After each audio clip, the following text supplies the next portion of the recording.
You are listening to the ReRACEables podcast.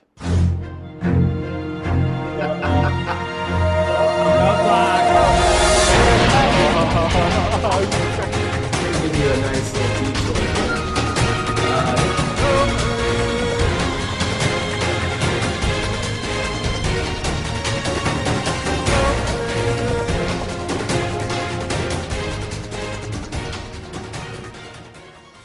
Welcome back to the ReRACEables podcast. I'm your host, Tom, joined tonight with Josh and Nicole. Welcome back, everybody. Hello. How's it going? We are here tonight to recap Season 36, Episode 1. After a year and a half of waiting, we finally get to see this skipped-over season play out its first leg, and it was a mega leg, or was it a keep racing leg? Shout out to James of Will and James.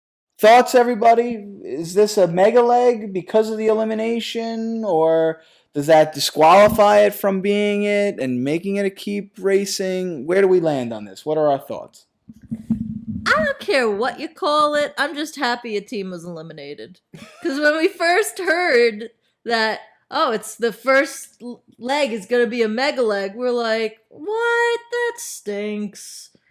But as soon as I caught that, what was it, Letitia read that on the clue, someone will be eliminated. Yes. I was back in. I was excited because you have to cut the fat the first round. Someone's got to go. Josh, you were really worried about it and kind of deflated going into it because of the mega leg and no elimination. Your thoughts now? Yeah, from Phil's Instagram, he promoted this as a mega leg, that this was going to be such a big deal. And there was a point in the beginning of the episode where I felt so deflated because if it's a mega leg, no one gets eliminated. They keep on racing. But it seems to be that someone did get eliminated, and that's a good thing. We do appreciate that. To the viewer, a mega leg, a keep on racing, it doesn't actually matter. Right? It doesn't matter if they go sleep for 12 hours or if they keep racing. Frankly, I don't really care because you're still going to have the same amount of time difference to get started on the next leg. So go take your rest. Don't keep on racing. It doesn't matter. It's kind of a moot point for the viewer. One thing that does matter is that this season, again, was filmed before the actual season 35. And so when we learned last season that it was season 35 was the first time with 13 teams, that wasn't true.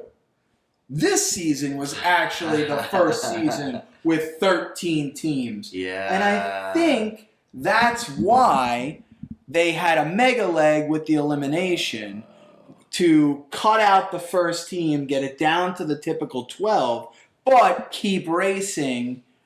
And thank goodness that they did it. Because you're right, Josh. If they don't eliminate somebody, it's deflating. It takes away from it. You know, people like us, maniacs like us, want to look at our rankings and think where we were right, where we were wrong, and already we now have somebody eliminated. I felt a little bit of an uplift from that, and now we can keep moving on and keep racing. I do want to take one thing back that I did say is that this is not impactful to the viewer, and it is impactful for one specific reason, and that reason is the team that came in first does not get a prize. They don't win anything. Congratulations, you just won the first leg of the amazing race. Come on, keep going. Bye. Right, you won the first clue Come on. of the next part of the race. Yeah, and that is not fun. Again, right? Whether you keep on racing now or you all pause at the time that you got in, and in exactly 12 hours after resting, you go back out to keep going. It doesn't matter. Why keep racing and why take away a fun prize that I know I always look forward to in what they might win?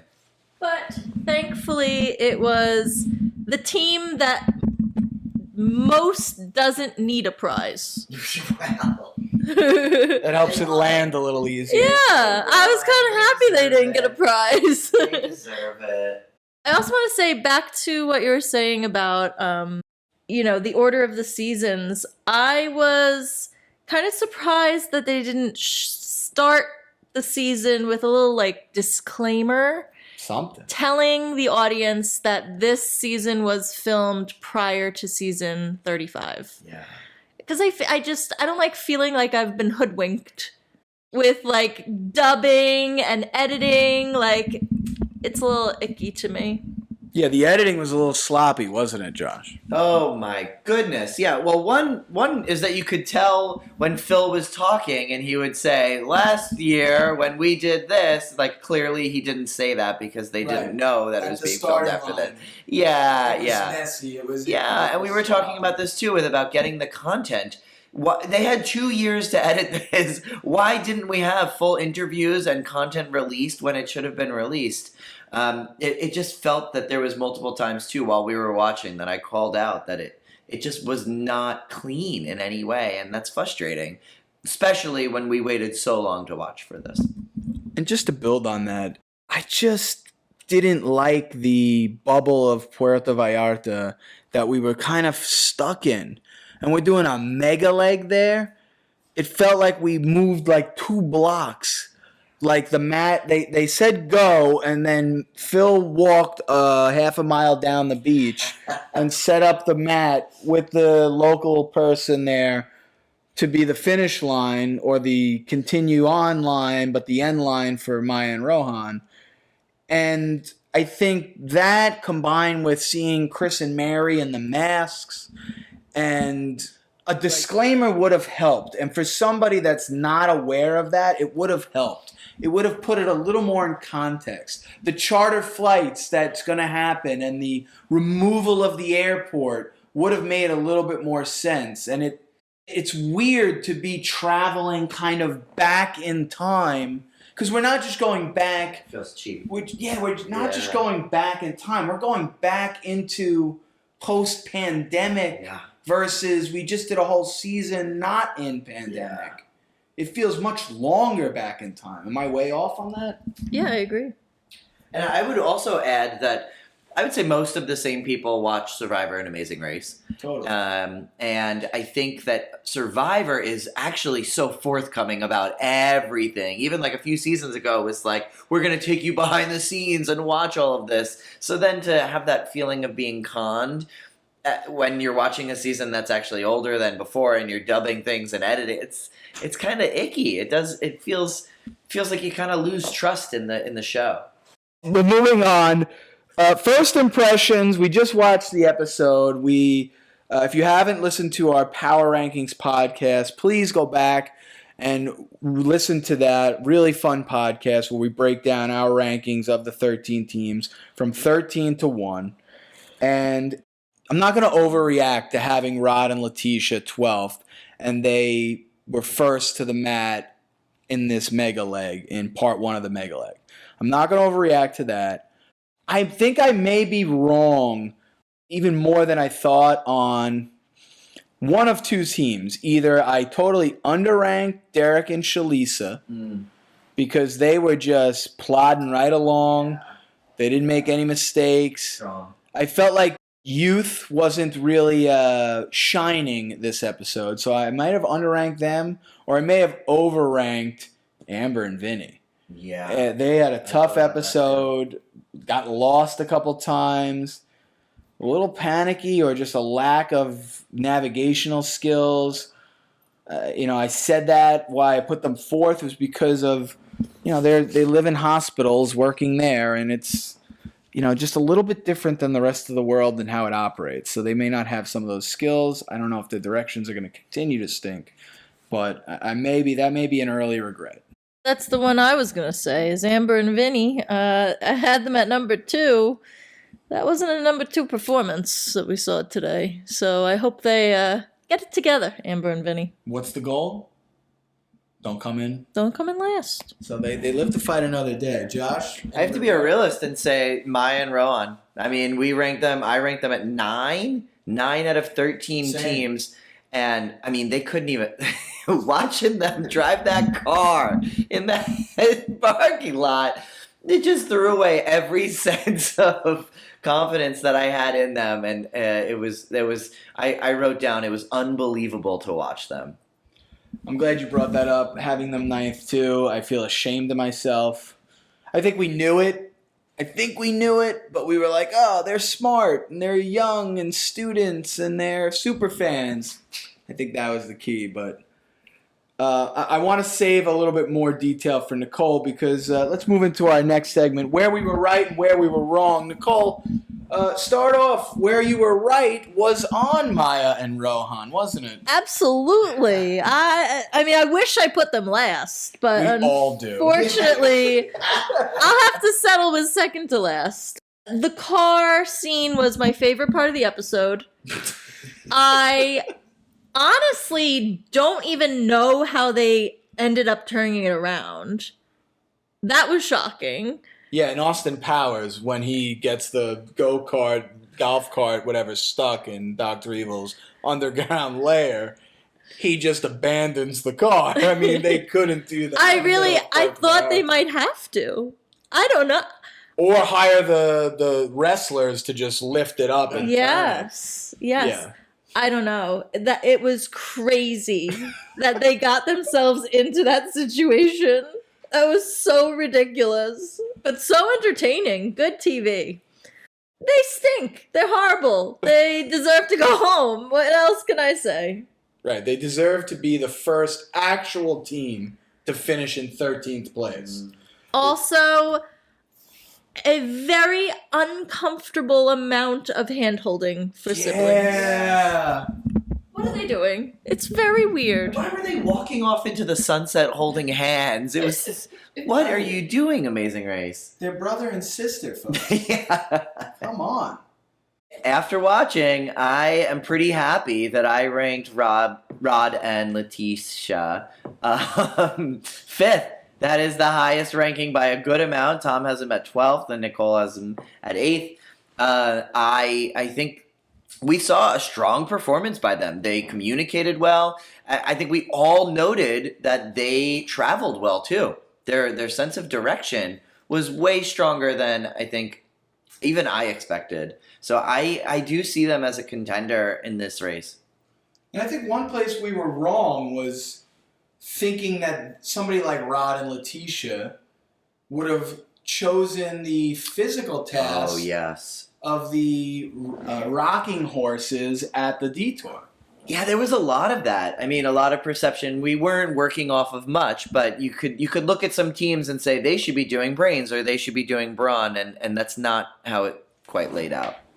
Rod and Letitia, I thought that they should have been doing the rocking horses, especially when Rod was pretty apparent that it was going to be Letitia doing the mental work. Yeah, he literally said that. He literally said that, and so maybe they need to start thinking about where are their strengths. For somebody like Ricky and Cesar, I understand why they did the mental challenge, and they excelled in it. A team like Danny and Angie, did they do the bronze? Yeah, they did the rocking horses. Come on, guys! Like you are one of the most unathletic teams on this race. You need to be using your smarts because that's what's going to get you further. And I'm kind of surprised even more because Danny is a super fan and he should know what the challenges are going to bring. All right, moving along, later in the episode, we get to the roadblock, which was who was feeling loopy.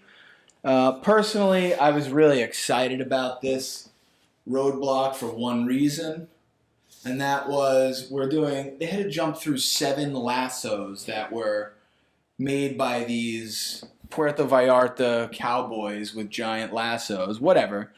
What was your overall takeaway from the roadblock? The importance of reading the clue is quickly demonstrated. Yeah.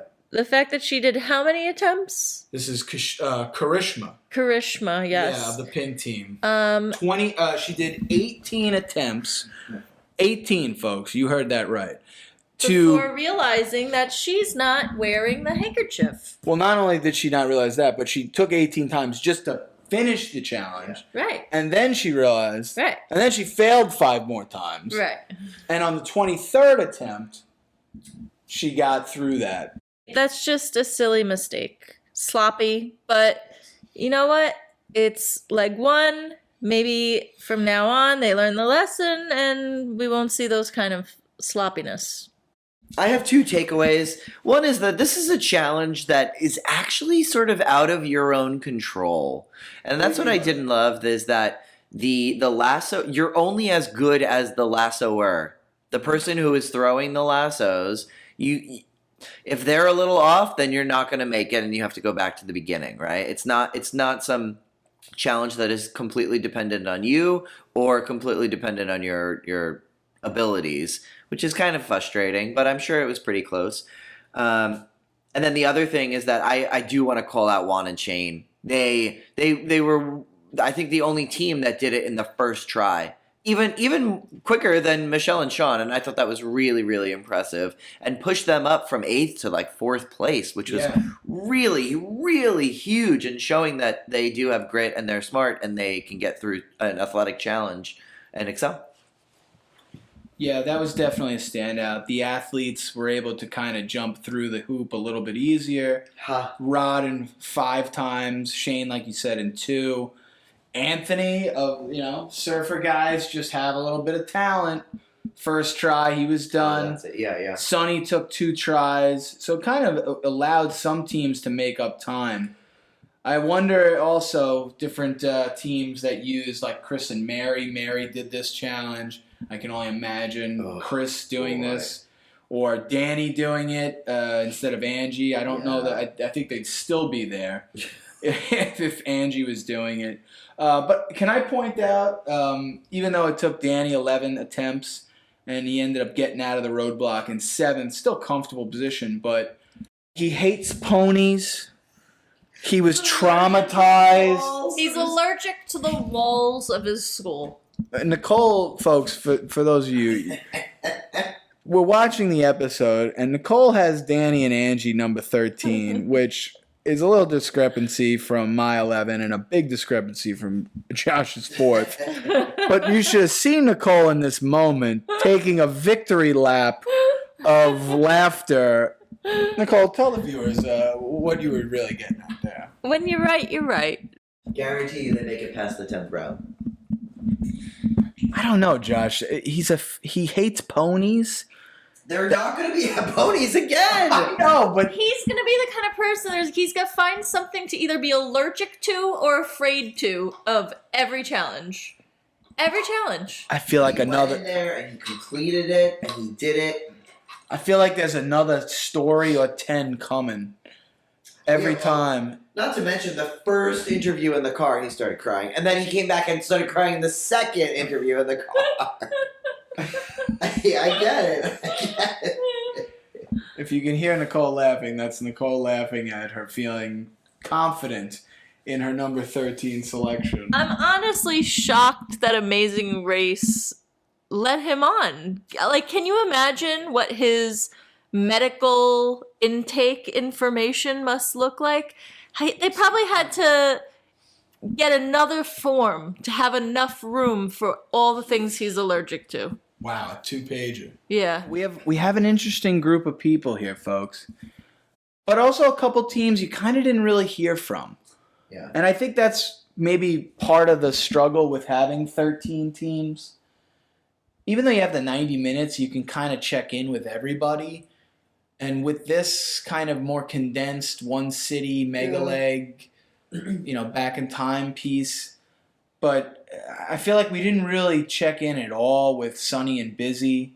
I feel like we spent very little time with them, or Yvonne and Melissa, very little time with them. It's kind of, as you said, Josh, like you're with the people in the front, the top 3, which was Ricky and Cesar, and then Rod and Letitia, and even Derek and Shalisa. And then it was literally like, ba-boom, ba-boom, ba-boom, ba-boom, ba-boom. 5 or 6 teams finished, and then it was the chase for last between Chris and Mary, Amber and Vinny, and then finally Maya and Rohan getting eliminated. What's your impression going into the second part of this mega leg to start? I think we're still in this no chancer boat, and it got partially unfun by the end of this episode because we were battling it out between Maya and Rowan, Chris and Mary, and you're like, okay, so you just got to go. You just got to go. You're both not going to win. And so I'm expecting / hoping that next episode, Chris and Mary are just cut that dead weight, cut the, we've seen the other seasons where people stick around longer than they should. And I just want to move on from them and start focusing on the game. The strong athletic people got very lucky with this episode. And as soon as it's not physical challenges, they're going to struggle. I saw very little brains happening and strategizing happening, especially during the Lucha Libre challenge. That easily you can strategize. I think we only heard one team giving some kind of strategy of, okay, you take the front and I'll take the back. And who was that? Maya and Rowan. The team that lost. Well, that's unfortunate. But I guess I'll chalk it. I guess you chalk it up to first leg jitters, completely unsettled. And is it maybe just the chaos of the way that they're entering the ring? Totally. It's just what is happening? Oh my gosh, who are we supposed to look at? And whoa, they're gone. And then it's just whoa, what just happened? Yeah, I mean, and you also have people like Rod flexing his abs at the Lucha He can't Libres. help himself. I mean, I would too if I looked like that guy. That's what But you know what? He's also not here for the right reasons. I'm looking forward to another team getting eliminated, kind of to Josh's point. And I'm looking forward to getting out of Puerto Vallarta. It felt kind of small and just felt like we were in a square mile the whole leg. And, I'm ready to see a new country. I'm ready to get on. I'm ready to get on and start seeing some places, doing some stuff. I don't like this going back in two characters that we met from Puerto Puerto Vallarta. Vallarta? Are you talking about our experts? I'm talking about the expert Lucha Libre ref with the tight curly mullet who says no. We love an expert here on the ReRACEables And then I podcast. also loved the little chubby boy whose job it was to ride the rocking horses and hand out the clues. Shout out to the chubby boy, just living his best life. Also, another expert. He's an expert in his field. Yes. Yes. Nobody rides a rocking horse in Puerto Vallarta like that kid, folks. Shout out How to did they him. find him? Okay, so before we say goodbye, we got two things to do. First, let's take a look at our power rankings. So we eliminate Maya and Rohan, which puts Nicole in first place. We subtract 91, which is what everyone starts with, and Nicole's 12 gets subtracted there, so that puts her in first place with a low score of 79. Josh and I had Maya and Rohan at number 9, so we're both tied at 82. Nicole, take your first place after episode 1 victory lap. Go ahead. Thank you. It's always nice to get a big number off the board or a bottom half number off the board, so good job by all of us. Who's ready to cross the finish line? Josh, start us off. I keep complaining that we didn't get enough information, but in the same way, after watching these people, I don't know if I learned much more or had big differences in thoughts about them. I feel like I still understand them as as people. However, I can then now stronger see their strengths and weaknesses and maybe would have placed them differently. But I actually do feel like I have a good understanding of who these people are and not totally blindsided. And I think that that's just an interesting thing to think about. And this is how I'll cross the finish line here. I put Sunny and Busy at number 1. And I said in our previous podcast, Power Rankings Pod, kind of their story was, and them as people is who I was rooting for most. And we saw, I don't know if we saw everybody's quick bios with pictures and home movie kind of thing, but theirs connected again, most of all with me. They're moms, they have families, and they're trying to prove something. They're badass firefighters that can do it all, and that includes winning the amazing race. And I'm rooting for them. Let's go, team Dark Blue, Sunny and Busy. To cross the finish line, I want to just say I want to see more strategy. going forward. Yeah, it's great. We watched Chris and Mary tell Juan and Shane Yes. that there were no more rocking Yeah. horses. Like, that was such an opportunity where they could just not mention that. Yep. Right. And it would be no hard feelings. The guys would have never have known. Well, until they got to the top of the hill, because only the first 7 teams. Yeah, but what if they were just like looking for Yeah, the other challenge? They Sure. didn't know that they were coming from that. Yeah. So Horrendous move. they could just said, "Oh, good luck, guys." That's it, and that's all it had to be. But like, Yeah. they made the wrong move there, and like that was such an easy opportunity to lead someone in the wrong direction, right? So like, I want to see people who are really thinking about that and like 5 steps ahead of the other teams. Well, there you go. Thank you for being here tonight, Josh and Nicole. Appreciate it. We look forward to next week's podcast covering episode 2, second half of the Mega Leg to start off season 36. For Josh and Nicole, I'm Tom. Be sure to like, follow, and subscribe to our YouTube channel and Instagram. Type in @Tribal Council Blog, all one word, @Tribal Council Blog. Follow along with us all season long. We'll be covering the podcast season 36. Also, check out the Survivor 46 content on tribalcouncilblog.com or on our same social media accounts. And we look forward to next week. We'll see you then.